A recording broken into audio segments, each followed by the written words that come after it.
In fact, I'm not photogenic, so I'm like. You're photogenic. There you are. oh, wow. Well, we can get photogenic in here. Rid of that. I think this will work. You know, everybody is listening online and going, what in the world are they doing there? I got a camera so everyone can see you, and then they could see me in the little thing online. If that works, is that the way it works? Is that the way it works? How do you hang on these things? I've done it, but I don't. I think I gotta do it that way. No, that doesn't work. How do you put one of those things up there? Mr. Paxton said this is the way you do it. And he knows everything, right?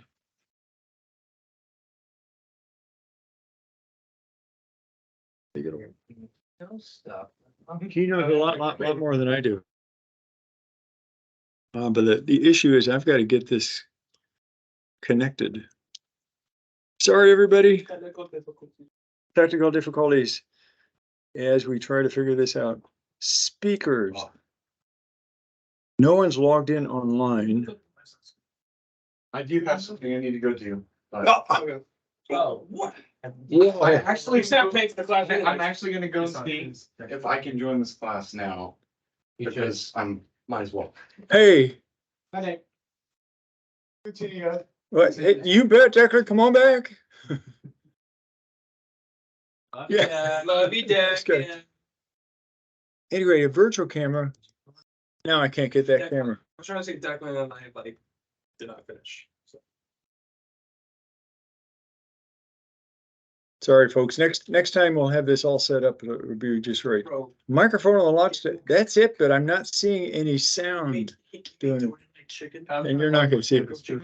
I'm trying to log into my Canvas too. It's not sending me a code either, so I'm. Might be- It's what? It's not sending me a code either. He's on the team. So I'm Let not him cook, logging no in. pun intended. So what's the issue with yours then, Harrison? I don't know. It's not that Teams is keeping you out? No, Canvas isn't sending me the code to. Oh, same thing that I'm doing here. All right. Guys, you have to do. Waiting for others to join. All right, I can't get this camera going, and I'm not gonna waste the time on that. So no one can see you all in the room. Everybody that's online is able to see us. Welcome to RP445, Great Christian Thinkers, and we're going to study the great Christian thinkers, the revivalists of this first and second Great Awakening in this class. And it's a seminar course, so you all are going to do most of the talking.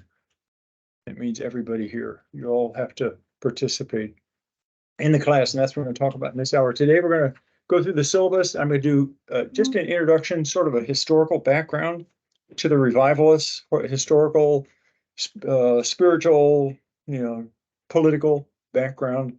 And then starting next week, we're going to get into talking about specific revivalists. I see a number of you have the book that we're going to use as a textbook. It's called Theologies, but we have to do a little bit of background thinking of each person. So it's not just a theology course, but theology is going to be a big part of our discussion because that's what they were wading through and trying to help the world to adjust to. Let me lead us in a word of prayer, and then we'll thank the Lord for the morning. Let's pray. Father, thank you for this day. Thank you for a new semester and all the students that are here. Lord, we praise you for where you have us, and we want to see these people in history and learn what we can for here. Because Father, the gospel's the same gospel. People are the same kinds of people. We all need you. And so help us as we process this time in history and focus toward things that we could do today in light of all that we're going to learn. Father, just bless the morning and all the students and our technology and everything we're trying to do to communicate well. So bless this day, we pray for Christ's sake. Amen. Amen. Yes, I am recording. We're trying to verify that. See if I share. Well, I need to share for those that are online. If you have your syllabus, those who are in the room can look for it. In fact, I want to go through the list of everybody in the class, just so your names in the class is Zach. And I always have a get Catalai? Not to the Y. Not to, G makes Not to it the instead, Y. Not to the Y, yes. not to the Y. Yep. All right, Josiah Hackman, Harrison Wolf. Not special. I'm gonna say Sequoia. I was gonna say a tree. Sequoia. Well, with the Z, but yeah. Yes, really, agreed. You're here. Now, I don't have you on the list, is why I'm hesitant here. Yeah, that's all right. So Ryan Azevedo, Josh Barr, Jane Frook, Zane Rusk, Terry Shintaku, Hannah Wheat, and Andrew Werfel are here in the class as well. Sequoia, what's your last name? Cooper? Yes, COP, yeah. Yeah, Sequoia. I That's, signed up last minute, so. yeah, let's just verify. I haven't printed out a new one since probably you signed up. So glad to have you in the course. Glad to have you in the room. I wonder how many be sitting here, you know. Because the last time I talked, I think I had one in the room, or maybe not even that, you know. So this is one of those good courses, but a lot of people have different schedules. Look at the schedule. What we're going to do now is look at the syllabus. Let me open that up and share it, so I can look at it through myself. And if you have that, look at yourself, and I'll try to get it for everybody online here watching syllabus. I'm not going to read everything in the syllabus. I'm also going to load the class schedule, which I put in Canvas for everybody. That's the schedule we need to, you need to take a look at it and see in light of what we're saying. We're going to jump back and forth from the syllabus and the schedule. All right, let me come back and see if I can share the right thing here. Screen, no, I want window. Now, unfortunately, no one's online to say they can see that. Yeah, you should be able to now. All right, so we're looking at the syllabus, RP445, a 1-hour course. So it means we're going to meet an hour and 20 minutes on Mondays for the 8 Mondays here, except you jump to the schedule. If you have the schedule, you can see down on September 11th, I'm not going to be here in the States. I'm not going to be here. I'm going to be in Uganda, Africa, teaching. So that class will just be a recorded class online. So everyone has to look on September 11th. But as you look at that day on the class schedule, chapter 2, someone has to sign up and present the material in chapter 2 for that day. And what that means is whoever signs up for that, which would be Jonathan Edwards. So we're going to spend a significant day on Jonathan Edwards. That presentation and your questions concerning him and that person's response, and I'm going to talk about that in a minute.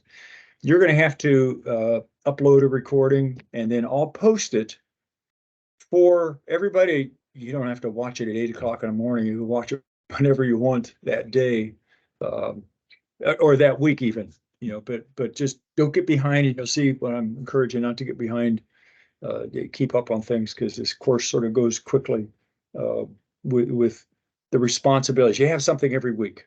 You got to do reading and helping us all out because it's a seminar course. So on that week, September 11th, wow, what's September 11th? Huh? That's the Twin Towers, unfortunately, that memory. But it'll be recorded, it'll be posted. I do have internet access. It's only, what's the difference between, what do we have? We have 4, I want to say 4G? Yeah. We have 5G and 4G here in the States. I only have 3G is what I've heard. And I don't know the reliability of it. You know, here, I'm 8 hours ahead of y'all. So whatever that time of the day or night or whatever it is, I'm going to be there. But then every other day, we're going to be here at 8 o'clock in the morning. So come the next 2 weeks, the 28th and the 4th of September, don't come on the 11th here in class, and then come the rest of the time. Let me jump back to the syllabus here. At the beginning of the syllabus, I have put policy statements up there about the class. You know, we're a blended course, we all know. We're two modes. If you have any special needs, there are assistance for the course of the Clark Academic Center, disabilities, or accommodation support, and then a statement at the end. If we ever have to change anything from the syllabus, meaning here are the requirements you have to do, here are the requirements I have. It's almost like a contract where I've covenanted, this is a statement unique to my syllabi, I put there, that if we're going to change anything there, and that usually means we're going to change the assignments, it doesn't mean we're going to add something. It might mean that we have to, as we get into it, go, oh, we really need to change something. We're going to have a dialogue first and make sure the majority of you all go, yeah, it's okay. And that's what that means. So I won't be just throwing stuff at you that you didn't have in plan. I'm not going to read the description, but it's a seminar course for us to discuss significant people that have significantly influenced the church. We're focusing on that period of the Great Awakenings, mid 1700s to 1800. Moody, he's really not part of the Great Awakening. He's sort of at the end of it, but we're going to include him there because we have so many students, and he's a good revivalist there. Definitely here for America or England, and an influence here. Our objectives and then the specific objectives in general. You're familiar with that structure here. You've had a number of courses here. The general, just overall, and the specific are relative to the specific assignments, what we're anticipating we're going to learn. And the numbers at the end, I don't know how other profs all do it, but we have to put our program learning objectives for the department. This falls in the general education department.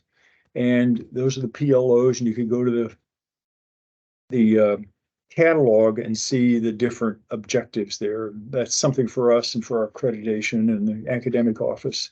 And then the A with letters behind it are at each of the objectives are the assignments, A, B, C, D, that we have down below. And you can see A, read course textbooks, B, so there might be several with each. Questions, anybody so far, just about the course as a general sense? Specific requirements, you're going to read the textbook. I held it up here, this course textbook by Robert Caldwell, historian.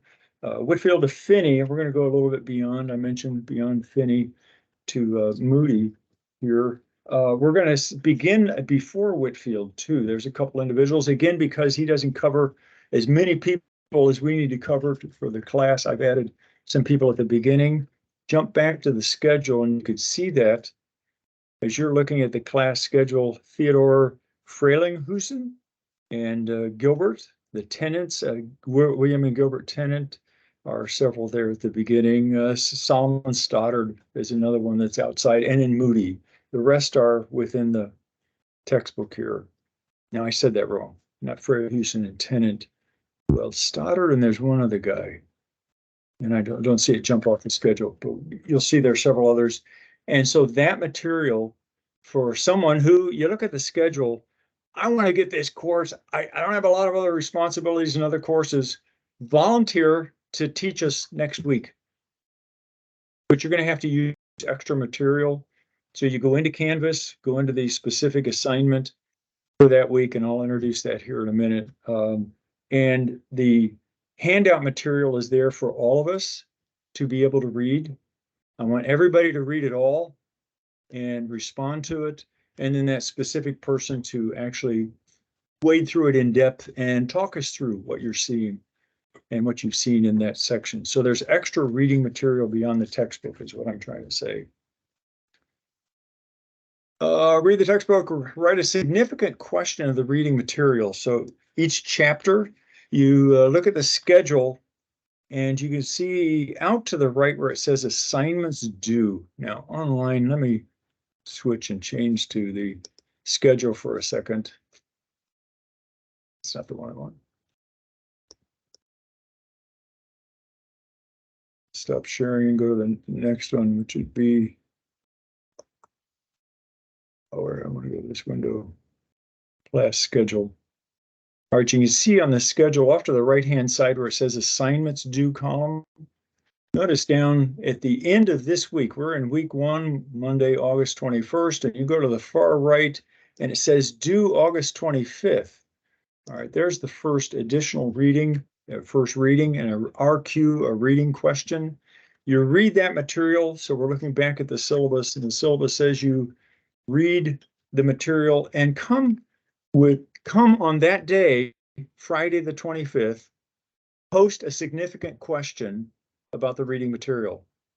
What I mean by a significant question is, and I give you some suggestions there, avoid just simple, when was he born? Well, 1722. No, that's not a significant question. Give me a thinking question. It's true there can be thinking observational questions, clarificational questions, interpretive questions, critical thinking. So make it a significant question where the person who's making the presentation, as they're answering the question for us in their presentation, they're going to talk back. Harrison asked this question. Well, I don't have a good answer for you, Harrison. I need to do more reading. Okay, that's a legitimate answer for some of us. But Harrison asked a good question that requires me to take it a step further. That's what we're asking for, not just a simple objective question you'd come back with. But on the right-hand side, you can see every Friday. That means we all have to be up on our reading. So plan your life so you can do the chapter or 2 chapters. Because we have so many people and we want to cover the whole textbook plus. I'm wanting you by Friday to have in your reading questions so then I can get them to.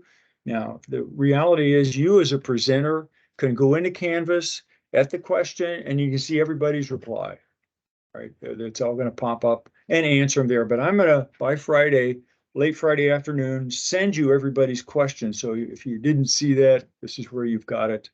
And then, unfortunately, this requires you to think over the weekend. If you're making a recording, see, this is where I'm going, oh, shoot, be great if we were on a Tuesday or Wednesday, because then you'd have Monday or Tuesday, or unfortunately over the weekend for you to do your presentation, if you're recording it, now you all in class, you're going to be here Monday. So you just talk. You're going to come up, sit behind the camera so everybody can see you, and you're going to answer the questions while you make your presentation, because you're doing that. So all the questions that you put in, the presenter hopefully will answer. Now, there comes a point where if somebody didn't get a question in, don't slow up your presentation. Get it done Friday, early Saturday morning, post it for me so I can early Monday morning have it ready if you're just online. And I'm talking to our online students so that I could show it on Monday morning for everybody. So it's a seminar course. Don't just make it so I can look at it. I want it for all of us. So think of time. You really got to pace yourself for the course. If you're writing a question, got to be in by Friday afternoon. If you're preparing and going to present, all right, look at them and get your presentation done. Don't slight Sunday activities, but I don't see, this is where I'm going a little hard. Get it done. I don't know, maybe you want to get the presentation done by Friday and then have another little video clip to show your answers. That'd be great. Just how to do a seminar course with people that are online is what I'm trying to do for all of us, And we want to interact with one another. We want to see each other. You're going to do a little bit of introduction of yourself when you come up, whether you're in class or online, just so we get to meet everybody here. So, all right, scroll down the schedule and you can see then next Friday. So the week of Monday, August 28th, do the reading, and the reading is here in the center. That's what everybody has to read. And so then on that Friday, September 1st, you will have read Stoddard, the handout reading that's posted there in Canvas. Put a question, and I got that wrong. For this Friday, you're going to read Stoddard. The next Friday, you're reading ahead to these 2 presentations on the handout by, okay, there was Fred, who's in attendance. That is an extra reading. But then chapter 1. So you're going to read the extra reading in chapter 1. So there's questions 2 and 3. So you go in Canvas, you're going to see reading question 2, reading question 3, put your replies in there. If you're a presenter, you're going to look for the questions for your presentation. Questions, anybody? So for presenter, are you gonna assign us to be the presenter or are we personally for us? Good question. I know you're anxious that we're going to come to it. Okay, We'll definitely show you that. gotcha. All right. So then next week, the 3rd week there, we're making these presentations. You're doing this reading for the next week, which is just one of them. So there's just one person presenting. So there's just one presentation that next week, And then 2 and then 2, 2 and 2 and 2 and 2 until we get to the end. The last one is just Moody. And so there's just one question there, number 11 we have there. So for us in class, we don't have to make a recording, we just. Nope. That's what we're. You just come up and we'll record you while you're Okay, making your okay. presentation. Yeah, you bet. But the day, the week you're off on the September 11th, we will have to do like a recording. My understanding. The person that signs up for September 11th Okay. on Cromwell and Edwards, so there's really two people, but they're very closely related on that one chapter. They're going to make a presentation. You know, you all are going to see it when I upload it. So it's, if it's one of you that wants to do chapter 2, you got to make a recording. Okay. Make sense? Yeah. Yeah. Mhm. So unfortunately, we can't. I'll figure it out. Yeah. We'll have some questions back and forth. All right, let me go back to the syllabus, everybody, then. Stop sharing and share. So we're back there. We read the textbook handout, write a significant question. The student assigned to make a presentation will answer each of the questions. Now, I was starting it earlier. I don't know if I said it clearly. If for some reason somebody gets their questions in too late, don't worry about it. Come back and answer them in Canvas. I'm telling everybody. Couple of boy, your schedule is great. You got the question in, but it was too late to include in your recording. Then just reply to them. You don't have to make an extra recording after you got your stuff prepared. But reply to them, interact with people, but do it in Canvas because you can do that. So I'm going to be looking for you replying to everybody there.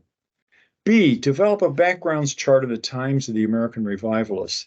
Now, on our class schedule, I'm not going to flip back there, but you can see that assignment is due September 4th. So a couple weeks here into the class, maybe one or two of you or three of you are working on presentations, great.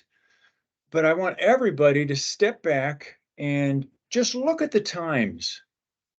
Look at all the people that were presenting in the class, put them on a grid. When did they live?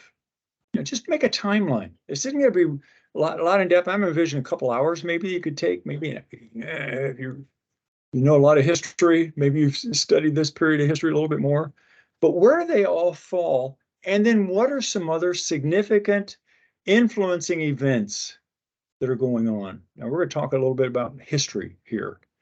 Boy, you could just make this so in-depth, and I'm not wanting you to overdo it. I don't know how to say it without, talking somebody out of doing more, and I'm not wanting to do that. But I just want you to get a feel for where this falls. Where are things going on in America? We're talking about the American Revivals. What's going on in America politically? It's way before the Civil War, but what else is going on? Oh, there are some other wars that we were involved in at that time. It isn't just what goes on in the four walls of the church that influences God's people. We have a lot more things going on, and we have a lot of issues relative to the American Revolution, the French Revolution. That's a little bit after where we're at, but yet it's part of it. It's it's coming in there. And so just put those major events in a timeline so that when down the road you all teach. Because here's a save all your class notes and stuff you get from other people so that in the future you go, hey, I'm going to help us to see, because what we're going to hear, I really want to challenge you. As I was just going through my notes this morning, what I'm going to talk about, I'm going, that sounds like a lot like where we're at now. What goes around comes around, and what we're dealing with politically and religiously in the church today. Well, all right, we don't have the same spiritual battles in one sense, but we got the same spiritual battles. So we're going to hear some things that, I praise the Lord for them. I disagree with some of their theological conclusions, but we're standing on their shoulders because they struggle with some of these issues that are real similar to us. So I want you to do a background chart and significant world events, significant church events, revivals, when they live. So you'd want to plug them all in. Just if you do that online, I mean, with electronics, great. If you have to do a piece of paper and photocopy it, scan it in, that's all right too.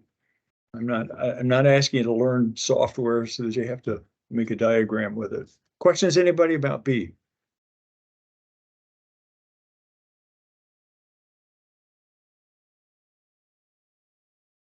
Moody, yeah, right, just that time frame. Yeah, those would be the things that influence them in their ministry. You know, if you think there's other events, you know, probably at the beginning more than at the end, that though they're another 50 years before, we're still living the impact. You know, you make that decision as a researcher. That's our second assignment B. C, study selected American revivalists and write a critical paper. Now, I don't have Canvas up here because I can't get into it right now. I've got a sheet. I could show it to you. Let me do it. Now, unfortunately, those in the classroom can't see. I'm looking at the assignment paper and presentation of American Revivalists, but then I've got this paper that I'm using as a working sheet, and I got to go back to show those that are online. Stop and start. Critical paper sign up. So we've got A, B, C, D, all the way down to K. And on this sign up sheet, I'm going to flash it for those in the room. This is what it looks like, what they're looking at online. Okay. I don't think I have it posted anywhere, but if you look at the assignment in Canvas, if you can get in there, it has the critical paper and it lists all these authors or all these revivalists, and two of them are already taken. When I first opened up the course, Jane Fruch, I've not met Jane, looking forward to that. She was so excited. She goes, Moody, I want to study Moody. I want to study Moody. Can I study Moody? And this was, I don't know how many months ago when I first posted, opened the course. So I said, sure, you're number one, you got it. But you all look through the list, go into Canvas, in the announcements, and there's a sign up link. Just reply to that link because then everybody can see everybody signing up. And I'm just going to go first come, first serve. So you're sitting here in class, sign up. You know, you got to look at your schedule with other assignments from other classes and say, I'm going to say a couple of things. So listen to me. Make sure you're ready for the presentation when you sign up for it. If your paper's not fully done, do the presentation so you can make it, but then get your paper done the next week. All right, I'm going to allow that for when it comes to late assignments here. I'm not going to let you go too far with it, but the presentation, because we're a seminar course, I want to talk. I want us all to talk together, if you understand that. Josh Barr signed up for September 25th with the Revival Theologies Among American Baptists, and everything else is open. Someone who wants to get this course, the lion's share of the assignments done, this is the paper. This is the study, and you want to get it right at the beginning, sign up next week for Solomon Stoddard. Get it done, make your presentation, or the Frelinghuysen and the tenants. They're Frelinghuysen and the tenant on the 4th, or, you know, chapter 1, get those early. If those are sitting in the room want to tell me your top 3, you know, before you walk out, or the one that you'd like, we'll do it. And if 2 of you are fighting over it here in class, I'll let you duke it out and then come back and tell me which one won. Scissors. Yeah, rock and scissors and paper, that'll work. So does that make sense? I want you all to sign up for one of these and make a presentation, but you got to look at your rest of life Okay. and see when you have time. Those that are online and reading this and know you have to record a presentation, you heard me say, we're going to get the questions to you, or as you're going through your week of study, writing, getting ready for the presentation for sure. If you can get the paper done before you do it, I don't want you just to read the paper. I want you to talk with us. Now you're talking through the categories of it, but don't just sit there and read. Be a little more animated. And as you're responding, I'm talking toward the presentation, to the questions of your classmates, and I'll try to put some in there too, but I'm wanting to make sure you're responding to each other, that you could intersperse those in your presentation, or you could deal with them all at the end. You know, students have done it different ways. I'm asking you to put together a PowerPoint so we can see that. Some that are online, you do a PowerPoint and you put your video in the middle of it. Great, that'll work. You know, I've done it different ways there. If you have a PowerPoint separate from the video, I'll either show it online while you're doing your talking. You know, we'll figure it out. But most have been able to figure out how to either have a screen next to them. Yeah, but you figure it out and let me know what opportunity you have and don't have when it comes to presenting your paper. But study one of these thinkers, revivalists. And let me go back to the syllabus. Where is that? Sure, again. And so you're going to study them, write a 2,500 word essay. That's about 7-8 pages. That's what you're looking at there for that paper. That's body of the paper. So you're going to have then a title page and bibliography at the end of that. Summarize their life, brief biography. I'm envisioning a half a page, a page maybe out of 7 pages. Analyze the significant influences. So you're doing a little bit of background. It was a person, it was a crisis in their life. You're going to read some interesting things about the Wesleys, which we've all heard about, but others, Whitfield, discuss and evaluate their theological perspectives. So you're going to spend a couple pages there. So you got a page, another portion of page on B, definitely a couple pages there, and assess the impact. Now you're seeing where did their thinking go? What was the impact of it? So write this essay. D, make a presentation. I've already talked about it. Presentation is not the mere reading of the papers, to be a verbal highlighting of your findings. Envision making this a presentation to a church group or a seminar, which we are.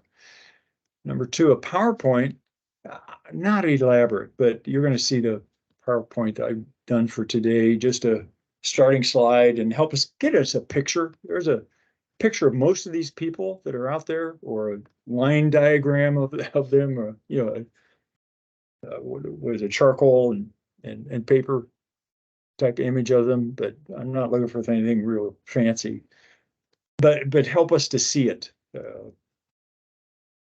and then just the main bullet points that you're going to be talking about. At least 30 minutes in length for each of us, 25, 30 minutes, somewhere along in there is what I'm looking at. And that includes the question and answer in that as well. During the presentation, answer the questions as you have them. If some were real late before you got it done, fine, come back and do those that you missed because of time there. But answer our questions. Question anybody? That's the course. Now, what I've done in Canvas, and you can't see that there. Let me see if I want to go back to something else. Go back to the schedule. That's what I was thinking of. I've posted in Canvas the presentation with this first presentation. So somebody, Jane, you're the last person. Your assignment's going to look, oh, it's overdue. How many weeks? 5 weeks. Oh, forget it. Yeah. If you're making your presentation on your day, you're not overdue. I just had to post one due date for everybody is what that worked out to. And so that there's several assignments, the background charts, everybody's at the same time, but the paper and presentation, you presented on the day that you're assigned by the schedule. So look down at the schedule. Any questions, anybody, about the class here?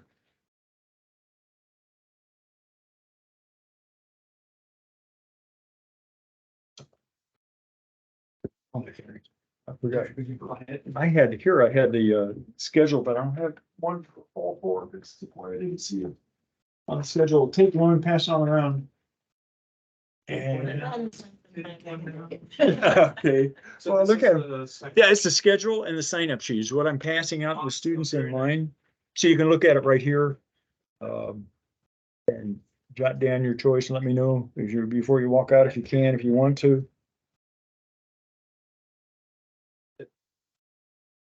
And then the class schedule. Sorry, I didn't give those to the in class. Questions, anybody? Now, here the handouts, like for the first couple guys in Moody, they're a separate, like just zero off pages. This is the one on Moody. And then the other ones I've got also in the link in Canvas. That's what I'm thinking of, that extra handout. Anything you all want to see or a question about the course, everybody? So quiet.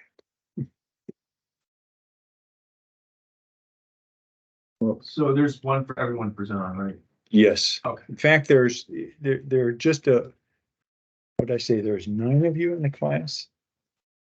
And there's 11 you could present. So those that you don't sign up for, I'll present.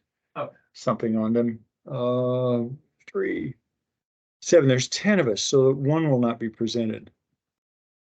And I'm assuming that's gonna be the first one, but I don't know. I wanna go, what you all gonna do your schedule. And you can see Jane and Josh are there. Yes, ma'am. Sure. I might be a Methodist revival theology in the second grade awakening. What page? Methodist, oh, you're number 5. G. No, go ahead. No, go ahead. Methodist Actually, I revival. want to learn some new stuff, so. So you're doing G on September 25th? What you're saying? Methodist revival? In the second, Revival chapter 5. all right, Sequoia. So scratch that off. Sequoia Cooper? Is that correct? Sequoia? Yes, the ZACHOIA. ZACHOIA.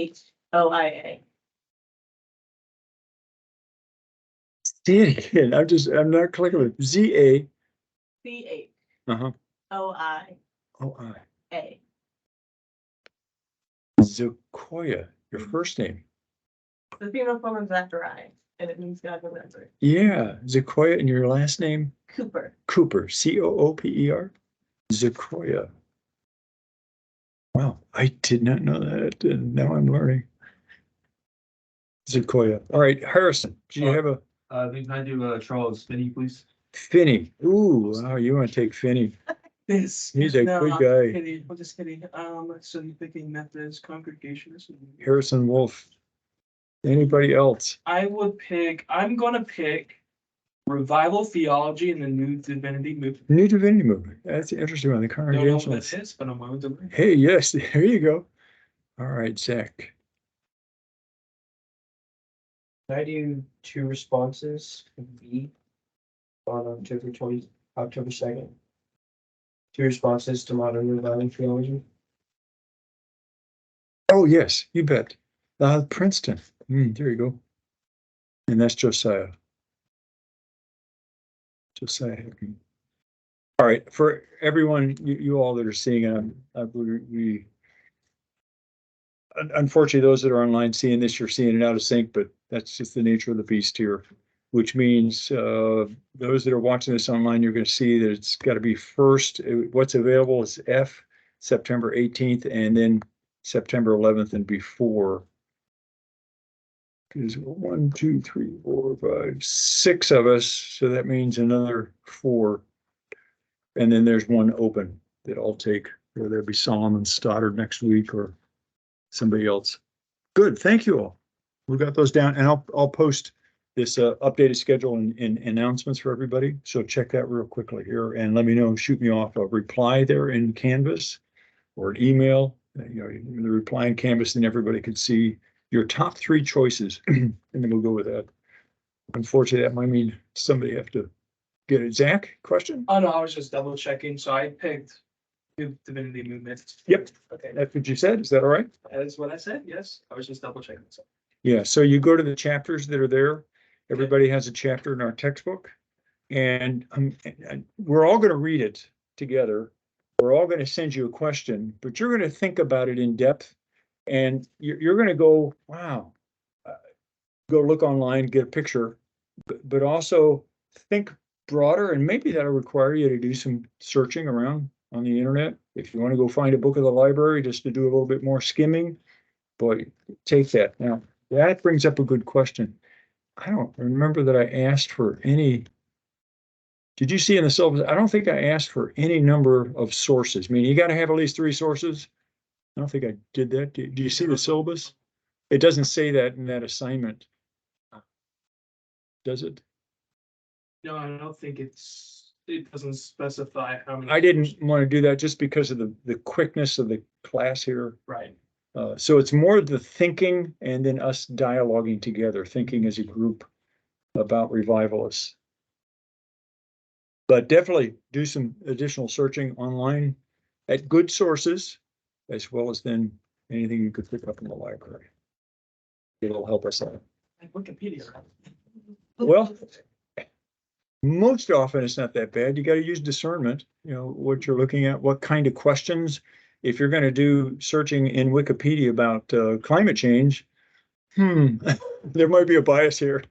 But if you're looking at a historical thing, like some of these people that we're looking at, all right, it's probably accurate in some of the numbers. Maybe they wouldn't think theologically like we would, you know, and I'm saying it from a Calvary, you know, theological perspective.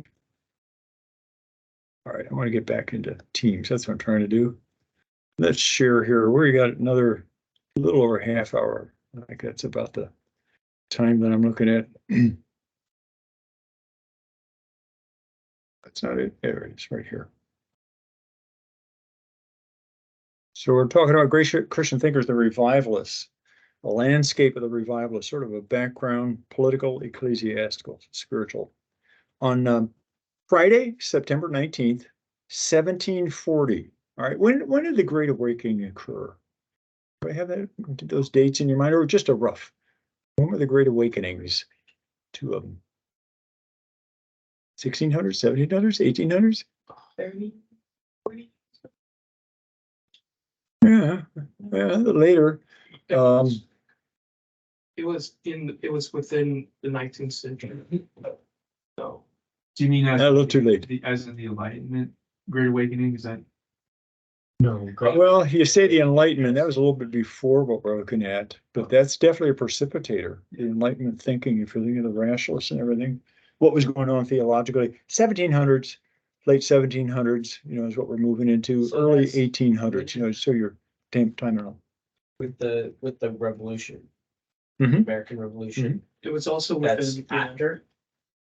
It's sort of in the middle, you know, when you Yeah. think of the two awakenings. and the French Revolution was coming out around the same time. Mhm. wasn't Yes, it was, yeah, a little before us. Both of those And then countries. we had things going on, England before that.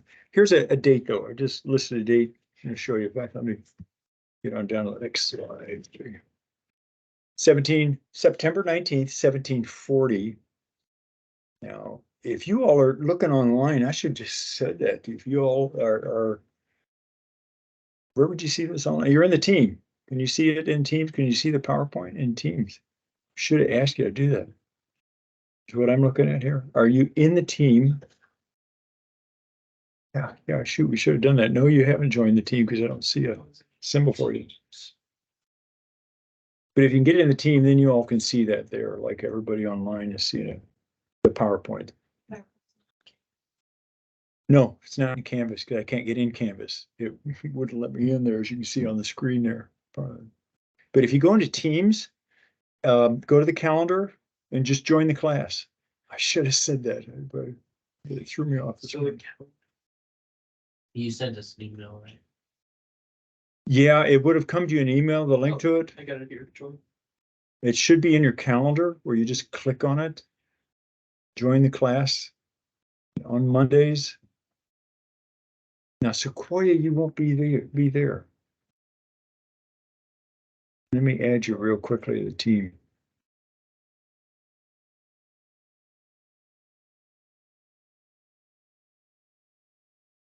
Got a series here. Oh, here it is.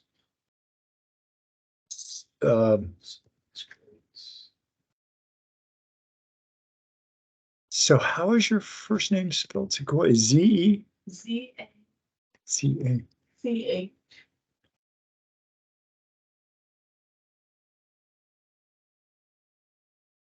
Doesn't, oh, there you are. Okay. Add you, send an update. And that should come to you all, and everybody else should already be in there. And that'll come up in a minute here as a quote.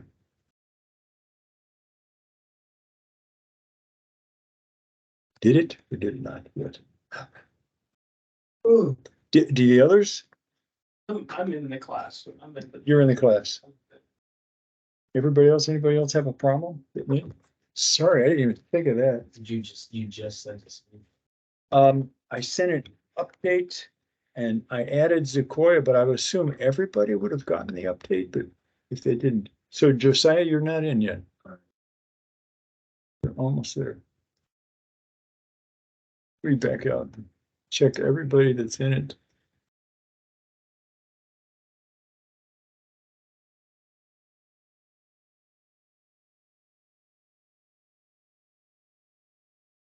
Tentative, Zach's free. Who else is here?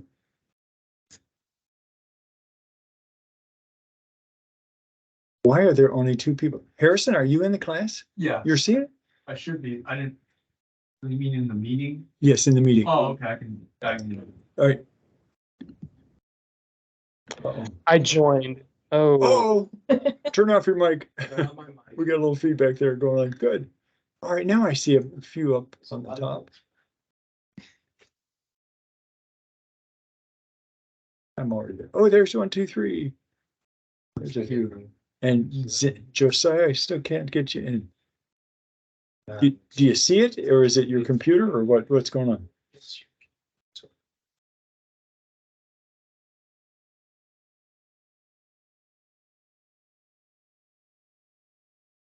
What do you think, Josiah? Are you there? I will be there in People.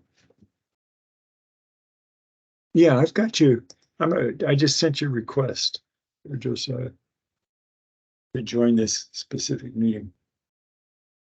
And everybody else is there too. Terry, Hannah, Andrew, Brian, Jane,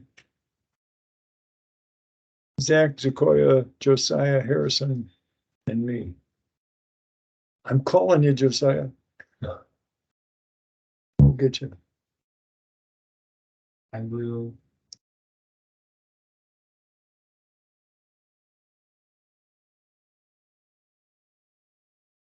So the rest of you all should see this slide, right? This is perfect. Cool. Good. Why I didn't think of that. All right, George Whitfield. He had a conversation with some Anglican clergy. Anglican? When do you think of when you think of Anglican? What country? England. Yeah, Church of England. So Whitfield was a Church of England pastor, a very young gentleman here in 1740. He was Anglican. He was just beginning a 3-month, 10 weeks preaching tour in 7 of the American colonies. All right, American colonies. As soon as I say that, what a historically, it's before the formation of our country, the Revolutionary War, and everything that was going on with America. So America, think of the East Coast, and that's all you could see. The colonies that are forming there. He would often preach 2 to 3 times a day to crowds of thousands, and he preached outside.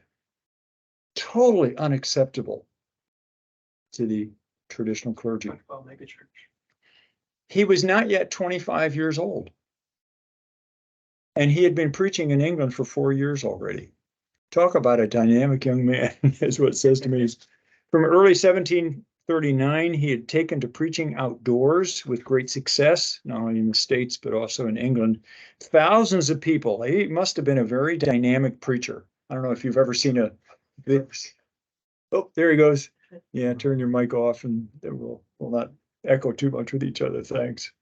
Thousands of people thronged to hear him speak of the new birth in Jesus Christ. He had a new message. I don't know if you've ever heard Billy Graham back in his young days. He was a firebrand. I mean, so he was very charismatic, and he still was to the end of his career, but he had more gravitas later. Whitfield had made the leaders of the Church of England very nervous. All right, I've just mentioned a couple of things that they didn't care for. Numbers of the upper class, Whitfield was appealing to the masses. Well, the upper class were in the ruling positions, not only in the church, but in the country. They were worried about the public disorder. Can you control the crowds, Wesley? They had never seen anything like it. But he had a different message, and definitely communicated with passion. Now in New England, where Whitfield was, I don't know where you think of the revival starting in America, but he started in New England. Whitfield attracted people, telling them how important it was to, quote, not rest till they find rest in Jesus. Popular sound. Arriving in Boston, the church was anxious to hear this firebrand preacher. The city's 4 newspapers filled for months with reports of his activities. They reported his sermons. and they had pamphlets that attacked him. So you're hearing a lot of diversity going on. The ministers in the church spoke, that he spoke with that September 19th, bombarded him with accusatory questions. Here's some of the questions from our textbook. I'm just taking from the introduction, so you don't have to go through the introduction unless you want to read it again. I'm assuming you're going to jump right into the chapters. Here's what I'm doing. Quote, we hear that you called Gilbert Tennant. Somebody maybe take that individual. Gilbert Tennant and his brother, the Presbyterian Revivalists in New Jersey, as a faithful minister of Jesus Christ, but surely someone ordained as a Presbyterian. The Tennants were. They could not be a real minister. Another one. How come your supposed friend and colleague, Charles Wesley, supports the Church of England so vigorously? He did. Wesley was an Anglican, but you don't. It appears like Whitefield was breaking from the Church of England. He wasn't, but they didn't like what he was saying. Another one. We've heard that when you were in Savannah, Georgia, you allowed a Baptist minister to take part in the communion service that you led. They don't have any of the stuff from ordination like in the Church of England. I'm just adding there a little drama. He goes on, this person says, could this really be true? And Whitefield replied, yeah, the rumor is true. He let a Baptist participate. Ooh. Because he was actually prepared himself as a properly ordained minister of the Church of England to receive communion from the hand of a Baptist. You hear what he just said? I can allow a Baptist to serve me communion. The Church of England people cackling. The ministers he spoke with had these questions, and they were creating problems. The fellow Anglicans couldn't be convinced. Whitefield had articulated the defining principle of Protestant evangelicalism, and that's what we're defining at this time. I use as background reading for my part of the course, my additional lectures here, a book by Mark Knoll. He's a church historian on evangelicalism, the rise of evangelicalism, because it's definitely a part of the period is what we're running into. The principle of evangelicalism, quote, the unswerving belief and the need for conversion, the new birth. That wasn't talked about much. And continuing the quote, and the necessity of a life of active holiness, the power of godliness. Now, hark, we're going to hear the emphasis of the Wesleys on godliness. That's going to be a significant part of the revivalist thinking. And how do we get to that point of godliness? That's one of the questions. When the Anglican ministers insisted that the Church of England was the only true church because it followed exactly the ecclesiastical pattern provided by Jesus himself, hark on hark, at least so they thought, Whitefield responded that there was much greater flexibility in the gospel than they allowed. Listen to from our textbook. To him, there was much greater flexibility in the gospel. I saw regenerate souls among the Baptists, Presbyterians, Independents, and among the church. Now, he meant by that the Anglicans. Folks, all children of God, and yet all born again in a different way of worship, and who can tell which is the most evangelical? Yes, that is the final question. So the fellow Anglicans were having a tough time with him. He insisted the church was the only church, but here was Whitefield focusing on conversion and holy living, the concerns of the rising evangelical movement. Evangelical, used in the Middle Ages in various ways. I've got it on my next slide. I need to go down to evangelical, the message about Jesus. That's the good news, euangelion. It referred to the New Testament. It referred to one of the Gospels.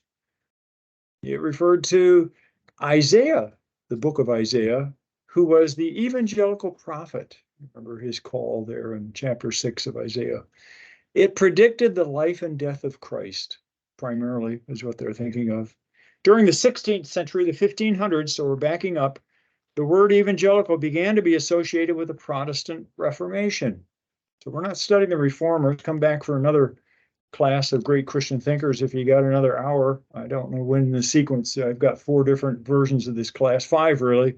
If you take it as an independent study, I'm going to let you do a little independent reading. There's a bunch of people we don't study, but they're prominent in all the other books that we study here. Anyway, that's that other one. but we do focus one of the classes on the Reformation, so we'll save that discussion for that time. This term, the evangelical, came to be associated with a sharp contrast with the Catholic Church, which taught what they reformers were saying was a perversion of the gospel. It came to be positively and negative connotations. A book written by what's his name? Bebington. No, it's not Bebington at this point, is what I'm reading for. Here's evangelical. It stood for justification by faith instead of trust in human works. It defended the sole sufficiency of Christ for salvation instead of human mediation of the church. It looked to the once-for-all triumph of Christ's death on the cross. Now, I'm saying things that we all would go, oh yeah, it's true.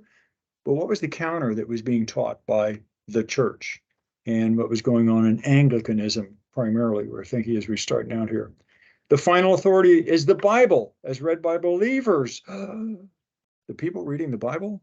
I remember the historical things that were going on before this when it came to Wycliffe and Huss and all the rest that's saying, and Luther himself, let's put the Bible in the vernacular of the people. Reformation thinking about the Bible. It embraced the priesthood of all believers. Evangelical became a synonym for Protestant.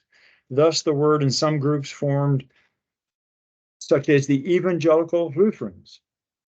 Go back in history and you're going to see that word evangelical in a denominational context. As there were dissenters that moved away from their denomination, they wanted to identify as evangelicals. So historically, you see the term with denominations, you go, huh, you just saw a church sign. I wonder where they started in history. Ask that question. It doesn't always mean that, but that's quite often what you're going to run into. The specific sense of the American evangelicalism comes not from Europe, but from England. So now we're trying to get a sense of lineage. What was going on in Europe with the Reformation? What was going on? Where did those that were reformers, when they got persecuted by the Catholic Church, where did they go? Well, a bunch of them went to England. Now we got Puritanism. When they started getting persecuted by the Church of England, where did they go? America. And a lot of other places too. All right, so we're seeing that progression, your background chart, what's going on in history in the church and in the world. It described England as a set of convictions, practices, habits, and oppositions that resemble what Europeans called pietism. So let me get back to, why did that slide come up? That slide. Pietism. We have a gentleman, Jacob Spinner there. Pietist, a spiritual renewal that began in the second half of the 17th century, the 1600s, and it began in the Lutheran Reformed churches in Germany, Holland, Switzerland, Central Europe. The most visible figure is that gentleman you see in the slide, Philip Jacob Spinner, a Lutheran pastor in Frankfurt, published a manifesto entitled, "The Piety We Desire." Wow, so what are you hearing? There's some people that were saying, there's something wrong with the church. There's something wrong with Christianity. It's just hollow religion. Now, those are my words, but that's what they're feeling. You can step back and think through history. When Jesus came, what was going wrong with, and I'm going to use the term church, but we don't, dispensationally, I'm not saying that, but God's people. Well, the Pharisees, the Pharisaical spirituality in Judaism. Not at the beginning, but later. Now, Jesus brought a reform movement in some senses, but I'm going to say that's not what we should say. It wasn't reform, it was transformation. It's what we needed. And then we see this now throughout history. Where are we at now? Let me just stop and ask a question that a lot of people are asking. Are we due for a revival? Maybe. The Asbury revival that occurred, just as an example recently, some people say, Lord, make it continue. And you look at the times there and the times now, and you go, yeah, that's sure what we need. We're at another time, and I'm speaking of the church here. He published this manifesto, and in that manifesto, he called for a renewal of inward spiritual life. So he's responding to some of the deadness, and that's my word, that he saw in the church. He argued for a more active participation of the laity. What happened? The church had become more formalized. The real spiritual people we assumed were the clergy. But unfortunately, you look at the history of the churches that are forming. I was part of the Free Church, the Evangelical Free Church, and when I was pastoring in Wisconsin, a couple of churches, and in their history, they were responding. That Free Church, Evangelical Free Church, they were responding to the state church. The state church was dead, and one of their doctrinal positions, they had 12 points of doctrine in their statement, still was that only. How'd they say it? I don't remember the statement, but only regenerate clergy can serve communion. Well, duh.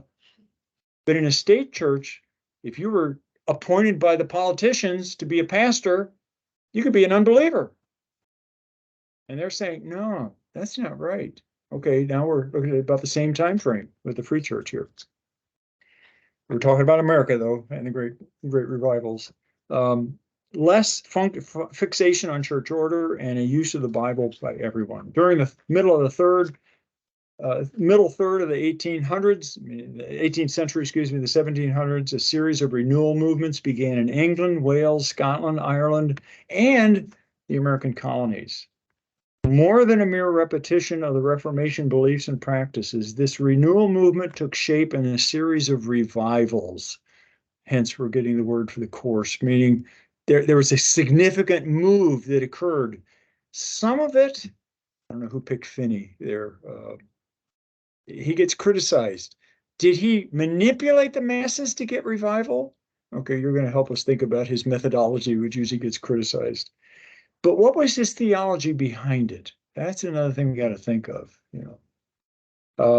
Revival, intense periods of unusual response to the gospel preaching linked with universal efforts at godly living. Now, that picture I have in the class when you first show up the course is a picture, and I forget who that was. I think it was Whitfield as he was preaching, and you go to Finney and the anxious bench and all the things that were going on in those revivals. In England, the events became known as the Evangelical Revival. In America, these Great Awakening were the word that was used. Evangelical convictions that emerged from the revivals that drove these inheritance. And here's where Bebbington comes in, a quote from David Bebbington, a church historian, and he sort of crystallized it for this period of history. The ingredients of evangelicalism in the revivalist thinking: conversion, the belief that lives need to be changed, the Bible, the belief that the belief that all spiritual truth is found in its pages, and you're hearing the contrast with the church. Activism, for the dedication of all believers, including lay people, to lives of service for God, especially in the manifestation of evangelism. Now, where are we at? We are evangelical. We're having a discussion amongst the Calvary Conversation guys. I don't know if you follow Calvary Conversations. We started a discussion. We're talking through Bebbington's 4 categories here. And we're going to continue that with the next couple as you see them come out, if you're looking at that. We talked about the term evangelical. Is that a good term to still use? Because it's gotten so muddied down, especially in this area of activism. Now the evangelical church is active, but it's more in social justice issues. Where's the gospel? Because traditionally, historically rather, evangelicalism was active in sharing the gospel. That's what the activism was primarily about, though it was good service for the Lord, giving that cup of cold water. And we're going to hear that too, as we see the people, the Wesleys and all the good things that they did. And then a final one was crucicentrism, or the conviction that Christ's death was the crucial matter in providing for atonement for people. These 4 elements are true of the awakenings and those who led them. Their expressions and practices varied. Their denominational connections varied. So you see, look down the list. We're going to be talking about Baptists. Baptist, ooh, wow. Methodist, oh, Methodist. Congregationalists, I don't know what perceptions you see. Notice all the different denominations that are presented, and they all had elements that felt this religious revival fervor. Somewhat different theological perspectives, but common threads. That's what I'm trying to describe, that they were sensing. They were the American revivalists. Our focus in the book is on the theologies. We can't fully appreciate their beliefs and practices without getting a sense of their times. David Wells person who's a church historian in a book, The Debate Over the Atonement in 19th Century America. Quote, theology is about ideas, but there are no ideas without people, no Christian people without churches, no churches without contexts that are political, social, and cultural in nature. So let's shift. What are these? I had these 4 grades. I forgot to slide there. That's why I just said talk through it. Let's go on to just some broad categories to think through in these final 10 minutes here. I title this Landscapes, Political, Ecclesiastical, Spiritual. This is from Mark Knoll in his book on evangelicalism, Rise of Evangelicalism. Geography of the English-speaking world changed significantly over the course of the 18th century. We already mentioned the American Revolution and that which was going on in the mainland, Europe. Due to political changes in Great Britain, the expansion of the British Empire overseas, these changes greatly influenced the emergence and the continuance of the evangelical movement. It spread it throughout. 1660, backing up, you can see some dates there. I'm going to mention 2 different contexts for these dates. 1660, the King of England, Charles II, ruled over united England and Wales, and he was the monarch of Scotland. But it had its own parliament, Scotland did, and its own Presbyterian church. Church of England, Scotland had Presbyterian church. What was Ireland? Catholic. So you got how to rule this British Empire. Yep. Ireland was part of the Great Britain. It was heavily Catholic. 1815, that second date there, Scotland and Ireland lost their independent status and were joined with England and Wales in the United Kingdom. For Scotland, this was a good political move that fostered economic and religious advances. For Ireland, the union was a forced arrangement. So that which we saw in the Irish Rebellion back in the mid-20th century and early 20th century, that was a continuation of what went on. It broke down to violent rebellion inspired by the American and French revolutions. The union promised greater civil rights for the Irish, but it didn't deliver. And the result was many Irish emigrated out of England or Ireland, and a lot of them came to the United States. So you have Catholicism moving along with them. Changes outside of the British Isles in 1660. So I'm backing up to that first date. England had 4 small colonial outposts in the New America. It was Newfoundland, New England, Chesapeake Bay, and the West Indies, all down the East Coast. While the settlers there hoped for the development of strong centers of civilization, England's rulers saw these outposts more as economic places. My wife and family and I went to Jamestown a number of years ago. We were traveling just on vacation, and surprised to hear that Jamestown was they were looking for gold. And that's really all it was for. It was just to get the resources to take it back to England. One of the things that was really interesting, the boats that went over from England, they filled the bottom ballast to keep the boat upright with rocks. Coming back, they hoped to fill it all with gold. The bottom, We got rid of the rocks, put gold in there. They starved to death. Yes. Like leather. Oh yeah, it was horrible. And where Jamestown is, it's sort of a swamp. It's Yeah, and it was like a triangle. Like it was a weird formation. Why a triangle? Yeah. All shapes. Uh-oh, your battery's running low. Well, I'm almost out of time, but that's okay. I think I got another 5 minutes here on it. 1815, the colonies had become 13 and had won their independence from Great Britain. So why I had that date up there. By the end of the Napoleonic Wars, that's European, 1803 to 1815, England versus France, the English-speaking world included 2 separate nations, United Kingdom and the United States. The result, wherever the British and Americans traded, colonized, or explored, evangelicalism went with them. So here's the spread politically, nationally, and it's the spread of evangelicalism. Population size, the United States, we call it, dramatically expanded. The number of people in the 13 colonies multiplied 20 times over the course of the 18th century, 1700s. So here's another influence. People are spreading.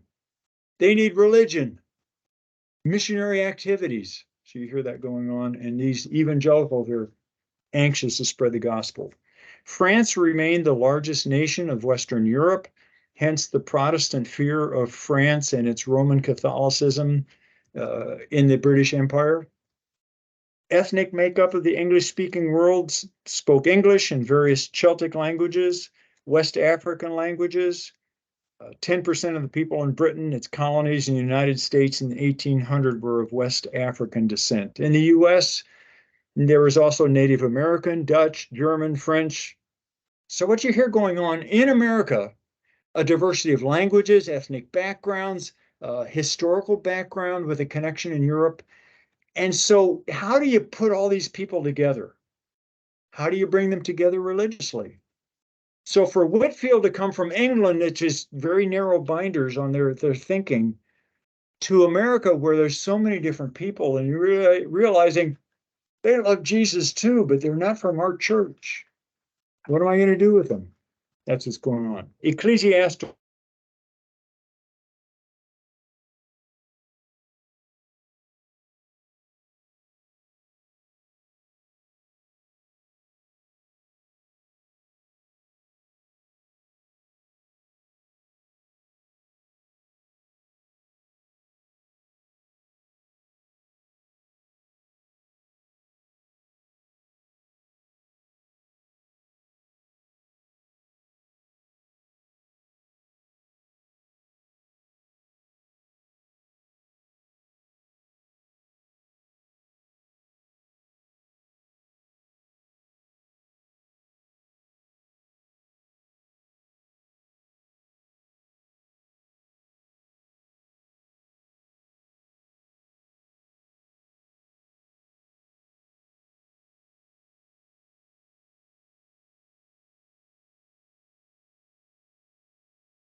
My microphone was off. I dropped off my computer, went dead here.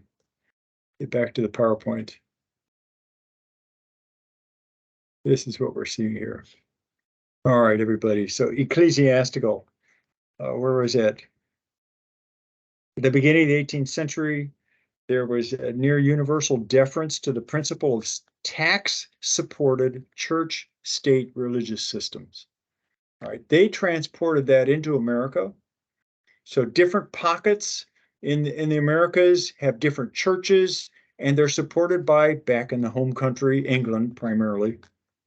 Yet at this time, there was a growing dissent that resisted the church-state arrangement. America was independent. We weren't independent from England yet, but we're going to be very soon. Ecclesiastically, we're going to become independent too. For all of the 1700s, the Church of England, the Anglicans, was a legal church in all English-speaking areas. But what did I just say? There are so many areas that are not English-speaking in America, French, Scandinavian. This was true as well as the southern colonies of the North American mainlands and eastern Canada, maritime colonies, primarily Anglican is what I'm saying. In the early 18th century, only 6% of England's population adhered to dissenting churches, descended from the Puritans. Now, dissenters are the ones that fled England, came to America. That's what I'm talking about. Presbyterians made up about half of the English and Welsh dissenters, but also many Baptists, Quakers, Independents. And the Independents, when I use that term, probably think Congregationalists. And what does that mean? We think of a denomination, a Congregationalist. We don't think of it much. And when you think of Congregationalism, you usually think of England because that was the primary place of their founding. In Ireland, the Church of England had very little support. It remained Roman Catholic. Interestingly, the Irish Presbyterians were granted leniency from the English monarchy. In the colonies, well, Virginia, Massachusetts, North Carolina, South Carolina, Georgia, Anglicans defended their rights to the established church. Non-Anglicans were treated harshly, even as late as the 1770s, after the First Great Awakening. In the West Indies, the Anglican Church was basically the only church until the middle of the 18th century. The Church of England was not the only established church in the British Empire. Scotland maintained the Presbyterian Church. New England, the Puritans established the Congregational State Church. So we're talking about the state church. By the early 18th century, few Baptists and Quakers, a handful of Anglicans, but the Puritan colonies of Massachusetts, Connecticut, and New Hampshire treasured their New England way. All right, let me just skim over.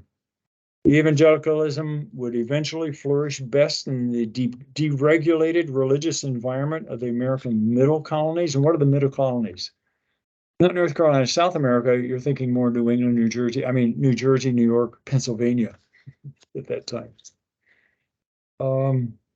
Important transition came. 1789, the American Constitution did what? Religiously. What did the American Constitution do? Oh, we don't. Yeah, it prohibited the establishment of a national religion. It allowed the free exercise of the states. A state could still be Anglican or allow a state church in that state. That's what was going on. But where are we at today? All right, see, we're inheriting that tradition of we are a pluralistic country. We cannot establish one religion. Are we established one religion today? Okay, all those questions. Spiritual geography. Much debate is surrounded the question of where spiritual health and spiritual decay were present. Quote, once self-conscious evangelical groups emerged, it was only to be expected that they would point a dark picture of spiritual conditions before spiritual awakeners arrived on the scene. And I'm gonna skip over, this is from Noel, the Church of England and its influence, and we're gonna come into it. Growing was a concern. Church leadership was too slow to respond to some of the opportunities. Here's a note. The defenders of the traditional Christian orthodoxy, like Samuel Wesley, the father of Charles and John, the theological drift in Anglicanism seemed headed toward deism. So within Anglicanism, there was a problem that needed reformation. The rise in disdain for the supernatural was going on that was leading to this deistic. So you're hearing the church is not on track. And that's coming to America. Growing was the concern that the church leadership was too small, so we had dissent in England, Wales and Scotland, and the American colonies, and we'll bring it back to where we're at, the frontier regions. People on the East Coast, that's where the revival is really taking off. Out in the frontier, and the frontier is Western Pennsylvania, not on the other side of the Mississippi thinking yet. But that's where people are just eking out life. The revivals didn't quite get to them. But let me read a quote here from our author at the end of our introduction here. Page 10. For centuries, revivals had both united and divided evangelical Christians. The element that unites each of these views treated here is perhaps the quest to identify the fundamentals of Christian initiation. What does it take for me to respond to the gospel? What does it take for me to prove that I'm one of the believers? Christian initiation. That's a big part of what we're going to read theologically. He continues, it's essentially experiential, volitional, ritualistic, sacramental, and perhaps some combination of each. As revivalists addressed these questions, they were essentially providing contrasting ideals of the nature of true Christian conversion and incorporation into the church. Over the course of time and across the spectrum of different evangelical traditions, we see these ideas slowly changing and developing. We're going to hear a strong Calvinistic tone at the beginning, and Calvinism basically says this exposure to a holy God, I must fall before him, and what will show true contrition? contrast that with, and I'm going to use Finney here because that's who we tend to think of at the end, that crisis moment. Calvinism seeing more a growing moment. Here, the crisis moment. All right, tensions over what is evangelism, what's the gospel, how do we respond to it? Questions, comments, anybody here? I've gone over time. 5 minutes, a little bit. I hope you're excited for the course. Everybody online, let me know any questions. What one you're going to sign up for? Any final questions from those in the room? Great. Have a good week. See you next Monday. All right.